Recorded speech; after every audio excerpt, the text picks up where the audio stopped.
bersama saya Claudia Yuniar. Dan saya Ferry Dominika. Kita kumpul lagi di Bagi Cerita. Bentar ya, ganti mic dulu. Oh siap. Gue duduk aja kali ya, biar enak ya. Lo mau duduk di sebelah mana nih?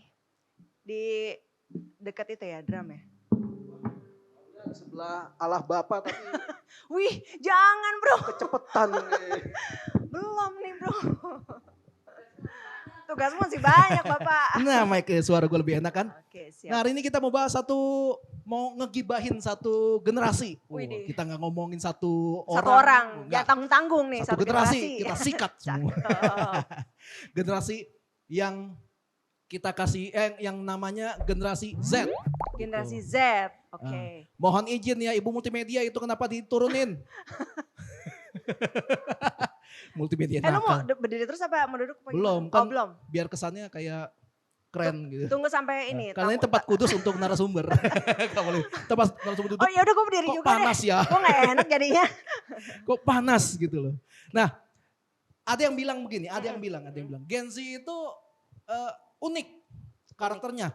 Mereka suka bilang gini, mereka kan yang suka ciptakan rumusan-rumusan istilah yang kadang sulit dimengerti sama orang-orang yang sudah tidak semuda mereka gitu. Misalnya mereka yang mempopulerkan kata healing, Oh ada gitu. self Oh reward. itu mereka yang bikin ya? Iya, ada Oke. me time. Nah, kita kan paling mentok cat time gitu kan. Terus uniknya lagi gini, ada yang ngomongin generasi Z itu gini. Generasi Z itu bilangnya mereka tuh suka khawatir sama hidupnya, mereka tuh takut banget mati.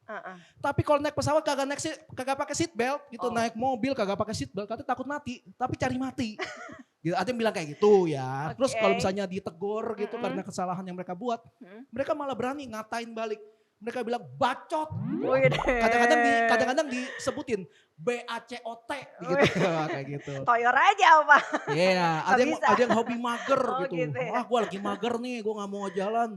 Tapi enak ya lihat orang jalan ini ya, besoknya tiba-tiba ke pulau lain. Katanya mager gitu kan. Baik cincong nih.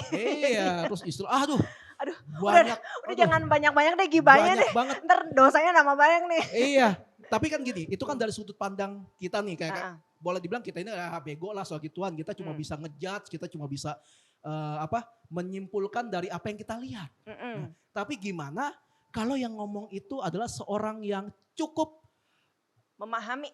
Iya, dan mempelajari. Oh mempelajari. Gue kira mau tambahin kata-katanya. Gue kira mau tambahin itu. Tadi udah memahami, mempelajari apalagi gitu loh. Dengan sungguh-sungguh generasi ini. Udah kebanyakan ngomong kita undang aja narasumber kita hari ini. Dia ada seorang CEO dari Samsung Tech. Bukan. Dia CEO dari sebuah sekolah yang cukup bergengsi di Jakarta. John Robert Powers. Wow. Udah ya, kita panggil aja ya. Langsung aja kita panggilkan. Andrew Ardianto. Wah gak ada musik. Nanti musiknya di editing. Welcome ke Andrew. Duduk.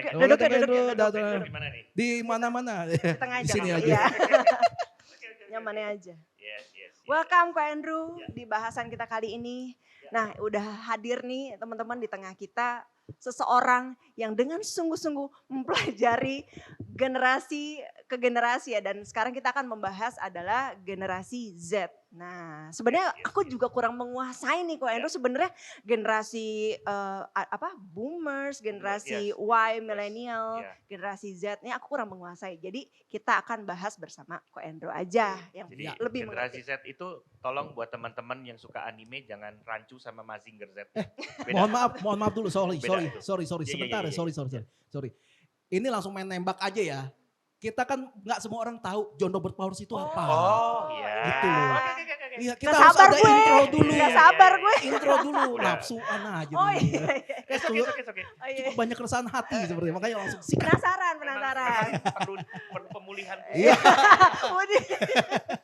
Oke kok, John Robert Powers itu apa sih? Sekolah kah, kursus, tempat healing mungkin? Bisa juga sih. Oh bisa. John Robert Powers itu sebenarnya adalah sekolah pengembangan kepribadian dan fokus kami memang di pengembangan pribadi dan komunikasi. Nah, kalau ada orang yang tanya, kalau dulu-dulu nih ya, nah ini udah beda nih generasinya. Kalau zamannya baby boomer sama orang generasi X gitu ya, mereka mungkin pada taunya John Robert Powers tuh ngajarinnya manners, penampilan gitu.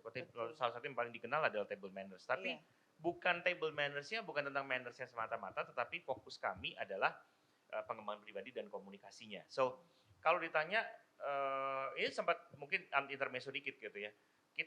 Begitu kita ngajarin presentasi, gitu ya, kita cerita bahwa kami ngajarin presentasi, semua pada tanya, loh Joe Robert Powers tuh ekspansi? Enggak, dari dulu udah ajarin itu. Cuman karena nggak diekspos aja sama banyak orang gitu kan, orang taunya yang mannersnya doang gitu loh. Nah terus kemudian gimana keterampilan negosiasi dalam tempat kerja. Tahu gitu. nego. Tahu gitu gue Nego. sekolah dulu ya. Iya, Aduh, termasuk aku public pikir speaking. oke. Tuh kan, jadi Kan? sebenarnya luas banget gitu loh, Iya, luas ya. banget Wow. dan kami itu yang jadi fokusnya kami sebenarnya. Jadi kalau ditanya apa sih yang diajarin, anything to do with soft skills, kami provide.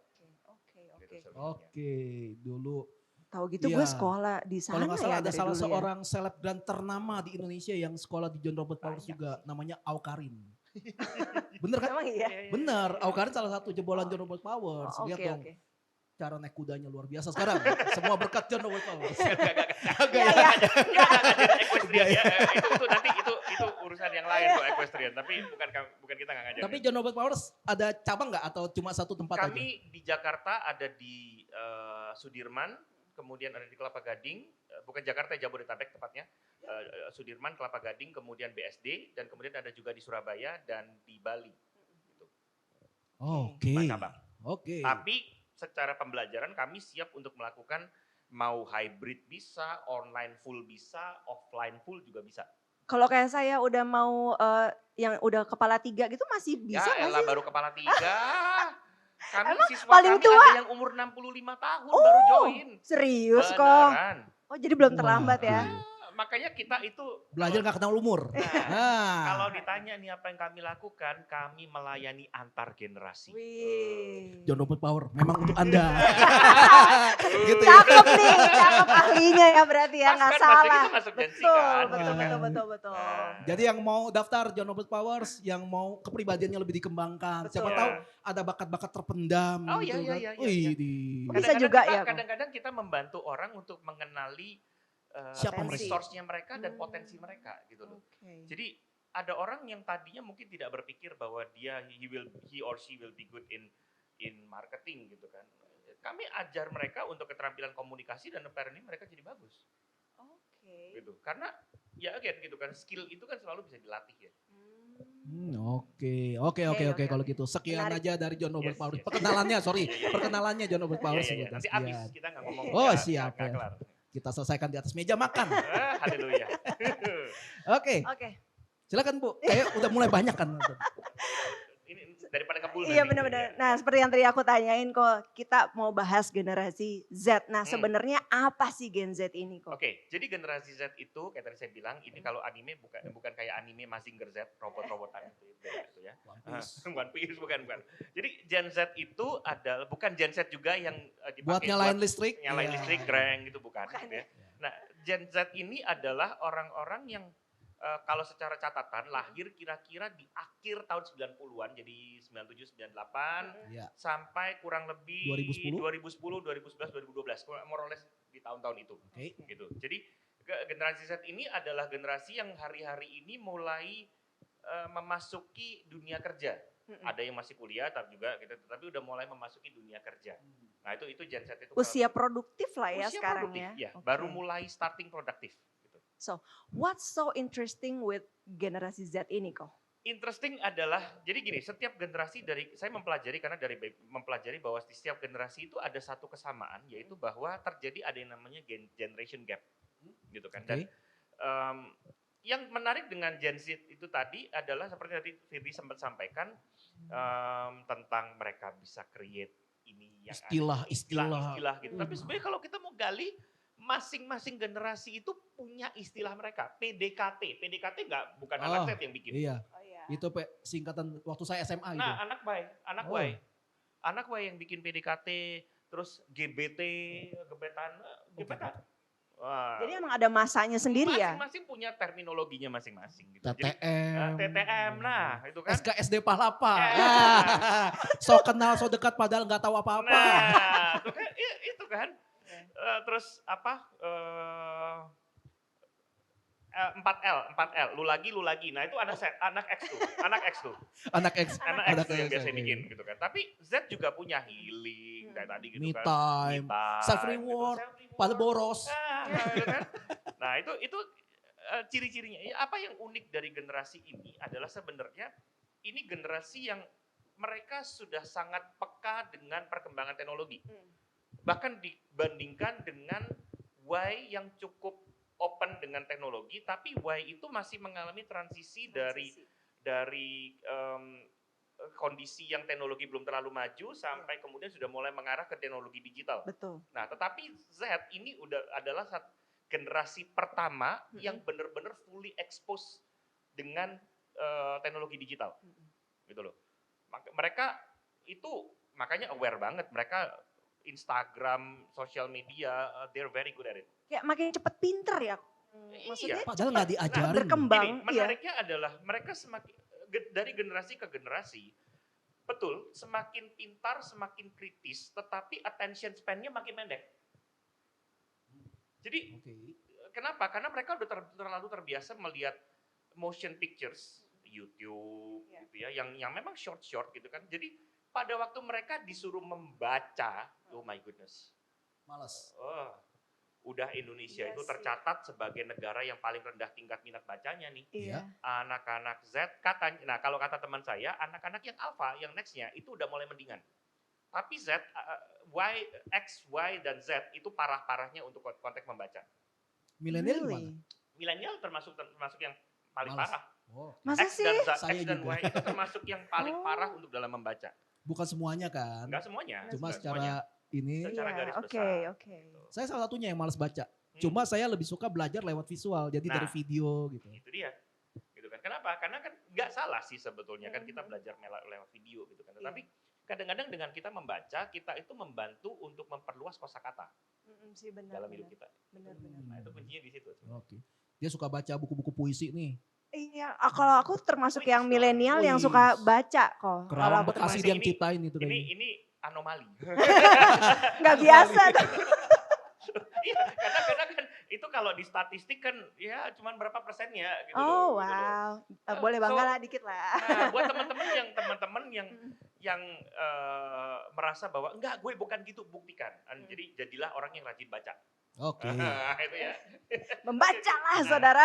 Balik ke set deh, Silakan. Mau nanya apa lagi nih? Nah, mereka itu kan tadi kan ada perilaku-perilaku yang sampai dibikin video gitu di TikTok kan. Bahkan. Iya, contohnya soal tadi ya, yang soal apa di pesawat. Di pesawat.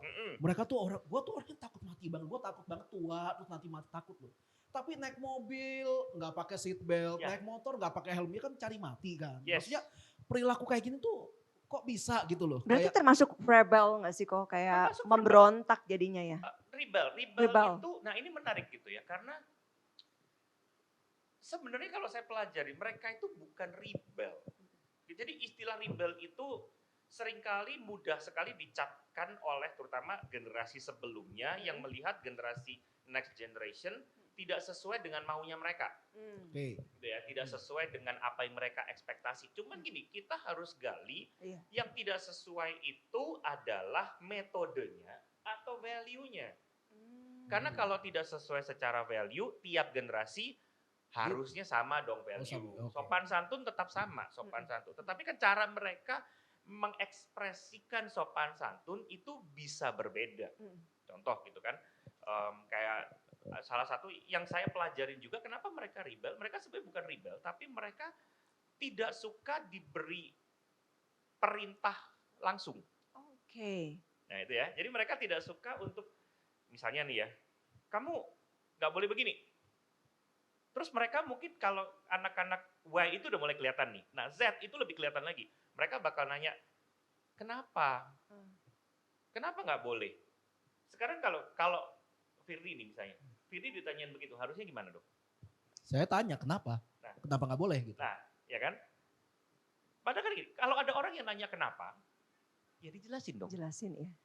Nah, problemnya banyak sekali orang-orang dari generasi sebelumnya yang begitu anak-anak Z ini nanya, kenapa? Mereka cuma bilang, udah dengerin aja, pokoknya. Nah, nurut aja. Nurut aja.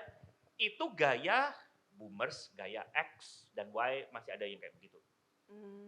Nah problemnya mereka nggak bisa digituin. Karena Penasarannya mereka tinggi sudah ya? terbiasa dengan, nah ingat ya saya tadi udah bilang mereka terbiasa dengan dunia digital. Secara mereka mengakses informasi, mereka mudah sekali dan mereka sangat cepat mengakses informasi di internet. Jadi kalau mereka tidak menemukan problemnya adalah kalau mereka tidak menemukan jawaban dari kita, mereka bakal nyarinya di mana? Internet dong. Ya, betul. Nah begitu dibilang pokoknya nggak bisa, mereka butuh informasinya. Why? Gitu loh. Nah ini yang juga seringkali jadi kendala oleh generasi-generasi sebelumnya. Karena mereka tidak, mungkin gini, bukan tidak mau, tapi seringkali mungkin tidak sanggup. Tidak sanggup menjelaskan? Tidak sanggup menjelaskan. Oke. Karena mereka mungkin juga bingung, kenapa? Iya ya kenapa juga gitu. Karena kalau tadinya kan mereka nurut-nurut aja dong sama orang tua saya gitu kan, saya orang X gitu kan. Saya dibilangin begitu sama papa mama saya, pokoknya ya udah nurut aja. Ya, apalagi zaman-zaman itu kita masih sangat kental dengan aura kekerasan. Rotan, cambuk. Digaplok kalau mau nanya. Kalau Kurang ajar nah, loh. itu kan kurang ajar, tabok plak gitu kan. Nah, daripada gua kena tabok kan ya. Saya sudah merasakan kemoceng, gantungan baju, Kayaknya gesper. banyak dari generasi kita tuh kayak begitu gitu loh, udah ngalamin begitu. So, saya pikir ini yang terjadi gitu kan. Nah, problemnya adalah karena udah seperti ini, plus tadi saya sempat bilang mayoritas, nggak semuanya, mayoritas males baca. Jadi kurang Jadi wawasan. akhirnya kurang wawasan. Jadi begitu ditanyain mereka bukan nggak mau jawab, mereka juga bingung. Iya ya kenapa ya? Kenapa guru gua nggak nanya sama orang tua gua, tapi kalau gua nanya gua ditabok lagi jangan-jangan. Iya, iya. Iya sih. Serba salah Betul, gitu betul, kan. Serba salah ya. Jadi kita harus memaklumi bahwa mereka bukan rebel sebenarnya, gitu. Ada sih kalau mau ditanya ada yang rebel nggak? Ada. Tapi mayoritas dari generasi Z ini bukan rebel. They just want the right answer. Oke. Jadi kebutuhannya adalah mereka perlu orang-orang yang bisa diajak berkomunikasi, Yes. ajak bicara sampai Yes. mereka ting gitu Yes. ya. Kok kayak ada bohlamnya Iya, di sini. Oh iya, betul. gue ngerti gitu. Mereka generasi yang cenderung bedanya dengan kita adalah mereka cenderung less intuitional. Jadi mereka tidak terlalu sering mengambil keputusan berdasarkan intuisi. Beda dengan generasi-generasi sebelumnya, mereka lebih cenderung mengambil keputusan berdasarkan informasi yang mereka terima, mereka analogikan, mereka rasionalkan, tangkap, mereka ambil keputusannya. Kadang-kadang kecampur emosi nggak sih kok? Bisa. Iya kan kayak apaan Bisa nih banget. kayak gini Nah, gitu kan. Problemnya kan begini, setiap era, nah ini mau generasi manapun nih ya, setiap era usia setiap orang itu pasti ada momen-momen emotional instability-nya, emosi-emosi yang tidak stabilnya, ya kan? Mereka labil-labilnya anak remaja. Salah satu mentor saya sampai bilang kalau ngurusin anak remaja itu ya udahlah mereka memang makhluk unik. Jadi udah nggak bisa diteoriin. Dari zaman dulu sampai sekarang Dari dulu, kayaknya nah, gitu dari ya. zaman dulu sampai sekarang tetap Iya begitu gitu kan. sih. Tetapi kan begini, kembali lagi bahwa kedewasaan emosinya, setiap orang pasti harus mengalami kedewasaan emosi itu dari generasi manapun.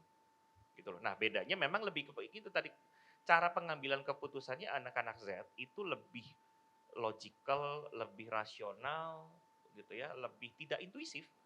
Mereka bukan tipe-tipe orang yang kayaknya nggak serk deh gue kayak nggak bisa. Mereka belum tentu, kebanyakan dari mereka akan tidak seperti itu. Kayaknya nggak serk deh. Kenapa nggak serk? Nggak tahu. Nah kalau angkatannya kita nih, baby boomers mah intuisi banget gitu kan. Firasat. Saya dapat firasat kayak perasaan saya begini nggak enak nih, kayaknya bakal ditipu. Taunya bakal ditipu di mana? Ngerasa aja. Ngerasa aja. Tapi kalau anak-anak Z taunya bakal ditipu. Oh, soalnya dia perilakunya begini. Mereka bisa jelasin begitu. Oke. Wah. Jadi sebenarnya itu nggak buruk juga Nggak sih. buruk. Nggak buruk ya. Itu nggak buruk gitu loh. Stereotipnya setiap orang aja, setiap generasi yang seringkali membuat ini orang-orang ini jadi buruk. Bukan berarti gini loh, bukan berarti nggak ada yang jelek juga, ada gitu loh. Tetapi kita tidak bisa menggeneralisasikan mereka sebagai generasi yang amburadul. Kasihan dong. So who can help them to fix this? Yang bisa membantu mereka, kita. Kenapa? Kita dari generasi sebelumnya Nah ini menarik nih. Kita kan ngomongnya bicara tentang pelayanan antar generasi.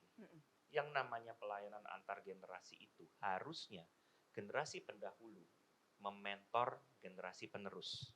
Harusnya. Harusnya. So true.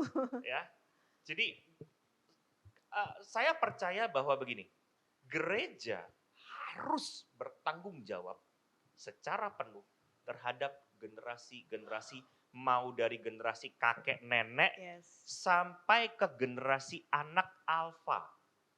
Jadi kalau ada seorang pemimpin gereja yang tidak bisa memahami tentang generasi ini, saya cuma bilang bertobatlah. Belajarlah. Belajarlah sama Ko Andrew. Gitu gini, saya taunya dari sini dari mana? Bukan dari gereja loh. Kenapa? Karena memang ada banyak pengetahuan di luar dunia gereja yang harusnya setiap anak Tuhan, setiap orang percaya itu gali. Yesus lihat anak kecil bukan ditolak. Apa yang dia lakukan? Suruh datang. Datang. Yesus dan anak-anak masih gini. Anak kecil itu kan polos ya. Anak kecil itu tahu pribadi mana yang menyenangkan dan enggak. Dan mereka cenderung nggak lihat fisik ya. Kadang-kadang ada anak kecil dekat aja sama orang yang menurut kita mungkin mukanya tuh kayak, ih serem banget. Tapi anak kecil suka aja. Betul. Jujur. Betul banget. Hai kalian para pemimpin gereja.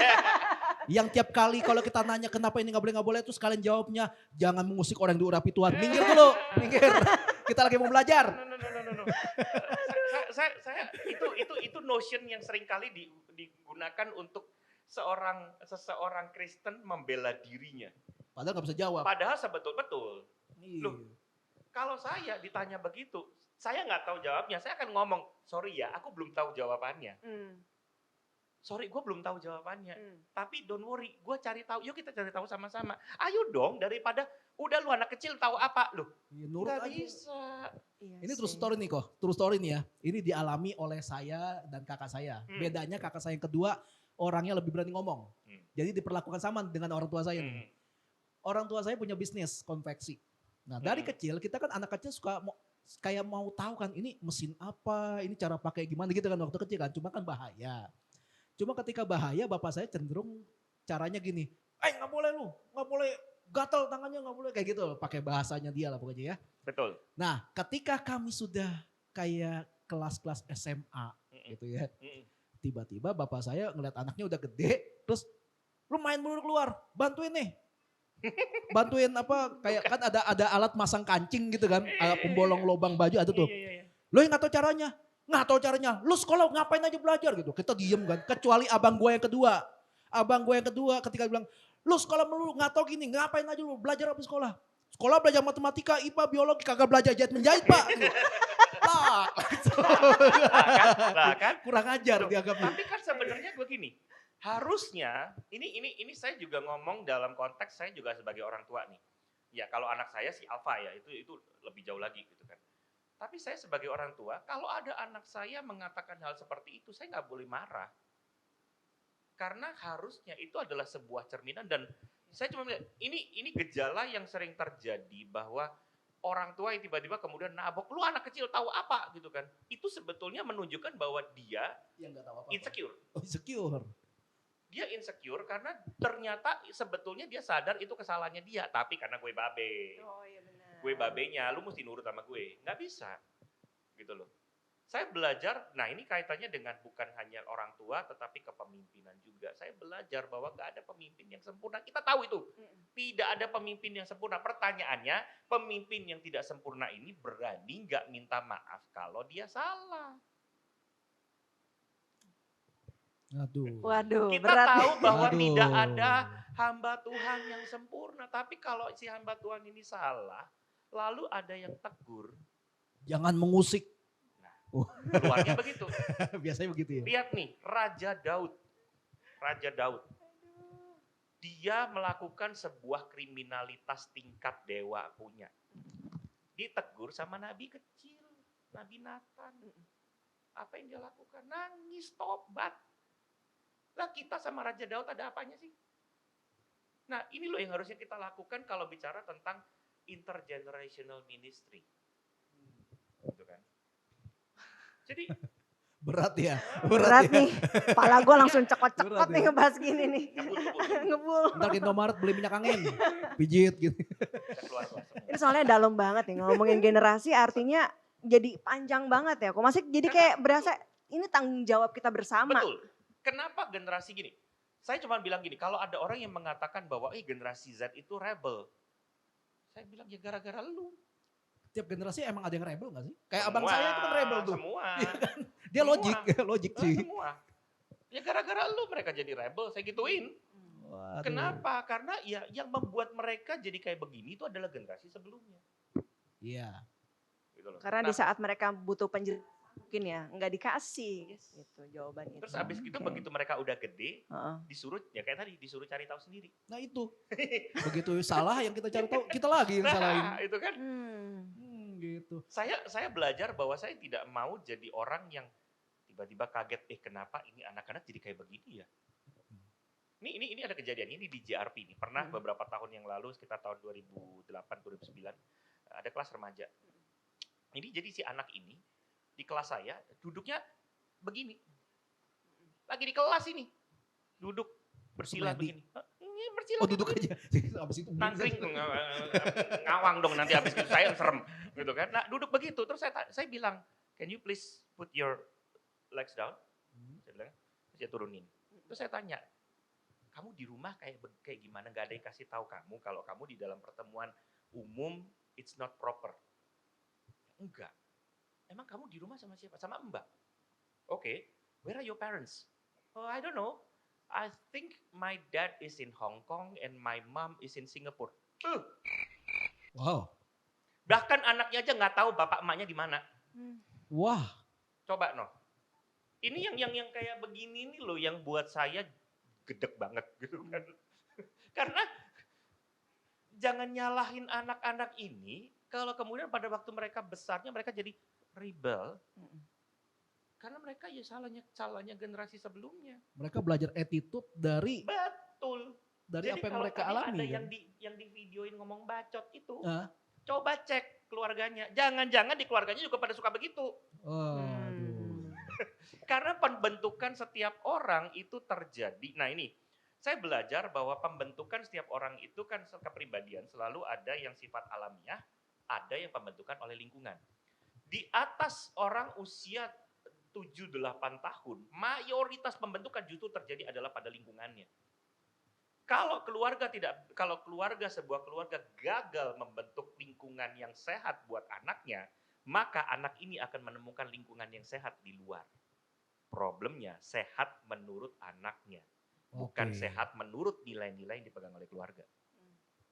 Kalau ternyata itu benar, kalau salah benar, dan permanen bagaimana? Nah, Waduh. gitu kan. Tahu nggak apa? Ada survei yang bilang begini.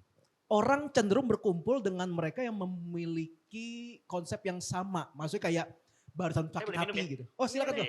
Wih gelasnya cakep banget gelasnya. Ngerti banget Penggemar Star Wars. Gitu. Jadi ada survei yang bilang orang cenderung berkumpul dengan orang-orang yang memiliki nilai-nilai hidup yang sama. Yes. Nah ada contoh di generasi Z ini kebetulan generasi Z ya. Jadi ada generasi Z yang mereka lagi dimarahin gitu, dimaki-maki sama orang tuanya. Ada video yang dia lagi dimarahin sama mamanya. Mamanya emang mulutnya juga pedes sih di video itu ya. Terus dia rekamin live. Jadi orang semua pada lihat itu emaknya marahin kayak gimana. Terus dapat dukungan dari netizen.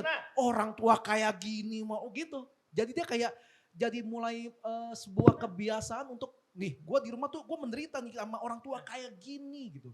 Nah biasanya kan kalau zaman dulu orang tua ngomong gini kan, anak kayak gini ya. Sekarang enggak, orang tua kayak gini sekarang gitu. Itu yang gini loh. Saya selalu berharap the chain will be broken di generasi kita. Maksudnya gini, saya belajar banget untuk tidak mudah mengata-ngatai, maksudnya gini, ngata-ngatain anak saya, melabel mereka. Lu anak gak tahu diuntung lah. Kenapa? Mungkin cuman gara-gara dia gak mau dibantu, gak mau bantuin. Tanya dong kenapa dia gak mau bantuin. Tanya kalau Abi sama Meme gak mau bantuin. Belum tentu dia bener-bener gak mau bantuin. lagi pula gitu, again gitu kan. I've been dealing with teenage for like, saya waktu di kota kelahiran saya juga termasuk salah satu yang merintis pelayanan remaja pada waktu itu gitu kan. Dan anak-anak remaja ini adalah anak-anak Z. Dan bahkan ada yang Y, udah ada yang Y. Tapi saya belajar begini, saya tidak berusaha untuk melabel mereka. Saya cari tahu kenapa. Kalau nih, kita di gereja nih ya, ada beberapa gereja yang punya hukum nggak boleh pacaran. Gue ada di masa itu tuh. Saya begini, ada anak remaja saya cerita sama saya, mereka panggil saya papi gitu kan, papi, aku pacaran, mereka ngomong, mereka cerita. Terus saya tanya begini, oke, kamu pacaran, terus seiman cowoknya? Iya sih, oke. Orang tuamu gimana? Tahu nggak kamu pacaran apa enggak? Tahu. Terus respon mereka bagaimana? Ya mereka oke-oke aja, nggak ada masalah gitu kan, selama aku attitude-ku jaga. Oke, good. Saya cuma bilang gini, kalau orang tuamu aja yang merupakan perpanjangan tangan Tuhan di bumi, itu setuju. Maksudnya minimal tidak menghalangi kamu. Siapakah aku yang cuma pemimpin gereja? Aku tidak punya otoritas lebih besar daripada orang tua kamu. So, kalau orang tuamu oke, aku juga oke. Apalagi kita. Tapi kalau sampai orang tuamu tidak setuju, aku bakal jadi orang yang pertama yang bakal menghalangi hubungan kalian. Kenapa? Karena saya percaya otoritas orang tua. Tapi begini, saya nggak ngejudge kamu. Saya cuma akan melihat progres kehidupan kamu, terutama kehidupan rohani kamu. Maksudnya akhirnya dari situ anak-anak ini bisa jadi deket sama saya. Bisa trust ya. Saya nggak ngejudge mereka gitu loh. Saya nggak melabel mereka, lu kalau pacaran lu dosa. Lah, ada nggak ayatnya kalau pacaran tuh dosa gitu. Lu, iya sih. Itu aja gitu kan. Iya bener sih. Kalau berzina, nah lu dosa gitu kan. Bener, tapi kalau pacaran gitu kan. Tapi kayaknya emang maksudnya anak-anak muda itu perlu orang kayak apa ya, tempat untuk berlindung nggak sih? Mereka perlu Yesus. Udah nggak pakai babi ibu, mereka perlu Yesus gitu loh. Lihat aja bagaimana cara Yesus meresponi generasi. Yesus itu pribadi yang sangat peduli dengan generasi. Sayangnya gereja Tuhan seringkali nah. Iya kan? Ngomongnya di mimbar peduli, tapi nggak disupport. Kenapa? Karena pelayanan anak muda, generasi Z, dan pelayanan anak-anak biasanya, maaf nih ya, nggak ada duitnya. Iya, persembahannya dari orang tuanya. Nih uang ya 2 lembar, 1 buat persembahan, 1 buat kamu makan gitu. Tapi kalau gereja ngomongnya generasi muda adalah generasi penerus gereja ini. What have you done? Iya, Pak gereja sekolah minggu butuh keyboard, nggak ada budget. Saya cuma belajar begini loh, saya kenal dengan pemimpin-pemimpin gereja yang beneran turun. Mereka memantau perkembangannya seperti apa, bagaimana proses, misalnya ini anak dari gereja anak, kemudian kan masuk ke youth atau ke remaja gitu kan, mereka perhatiin ini bagaimana transisinya, mulus apa enggak ada. Saya kenal pemimpin-pemimpin gereja yang memperhatikan sampai begini. Ada, bukan berarti kita juga nggak bisa mengeneralisir ada generasi di atasnya kayak gitu semua. Iya. Jadi, nah makanya kenapa begini? Kita nggak bisa mengantagoniskan generasi Z ini. Despite ada yang memang ya bacot itu yang memang salah gitu. Jadi perilakunya salah, tetapi harus digali dulu kenapa mereka sampai salah. Iya betul. Karena nggak ada generasi sebelumnya mungkin yang memberikan mereka masukan. Dan ingat bahwa takut akan Tuhan adalah permulaan pengetahuan. Nah ini buat generasi pendahulu. Ingat, permulaan. Jadi takut akan Tuhan itu baru awal. Pengetahuannya gali. PR buat semua orang nih. Iman adalah dasar dari segala sesuatu yang tidak kita lihat dan bukti dari segala sesuatu yang kita harapkan. Kebalik ya? Iya kebalik. Ya udahlah. Dan dasar, ya udahlah gitu kan. Tapi intinya sama. Dan dasar dari segala sesuatu yang tidak. Tapi dibilang apa? Iman itu dasar. Bangunannya ya mesti dibangun. Problemnya orang cuma punya iman, yang penting beriman loh. Pengetahuannya dong. Waduh, itu tuh yang paling saya nggak suka. Yang penting iman. Bentar. Gak cukup. Kalau yang penting itu iman, Tuhan nggak bakal kasih kita otak. Coba dengan iman lu bangun bisnis dengan iman doang. Nggak pakai bisnis Ya. plan, nggak pakai mikir strategi marketing, Pakai firasat ya. pakai firasat. Ini kayak bisa dipercaya Pokoknya deh. ini bisa nih orangnya bisa dipercaya. Tipu Aduh, terus. aduh. Itu yang makanya kenapa pada kena robot trading. Waduh. Aduh. Karena nggak pakai pengetahuan. Betul, Gitu betul, nih. betul. Jadi kesimpulannya tuh, kalau kita mau bilang generasi Z itu semua yang jelek-jelek segala macam, Oh. sebenarnya di semua generasi Ada ada kayak gitu jeleknya. semua. Betul. Tapi harus diakui di tiap generasi pun ada yang bagus. Betul. Ya kan kita bisa lihat ada Iya content dong. creator dari generasi Z Oh, tapi yes. idenya luar biasa banget. Di umur-umur baru 23, 24 tapi dia bisa kayak staff ngajak. saya sosmed nih, itu anak-anak generasi Z and they're amazing. Pinter semua. Saya demen banget. Idenya tuh ya. Sepertinya perbedaan cuma di metode mereka belajar kayaknya. Iya. Iya kan? Iya. Kalau mungkin zaman kayak anggota gua, angkatan gua kayak milenial segala macam belajarnya mesti pakai buku, ketemu orang. Iya, Tapi benar generasi sih. Z belajarnya lihat YouTube, lihat Iya. Google, lihat website. So mereka melihat banyak Yang gitu penting ya lihat goalnya referensinya. kan. Betul. Goalnya kan. Dan kita harus sebagai generasi pendahulunya harus tahu nge-guide-nya mereka.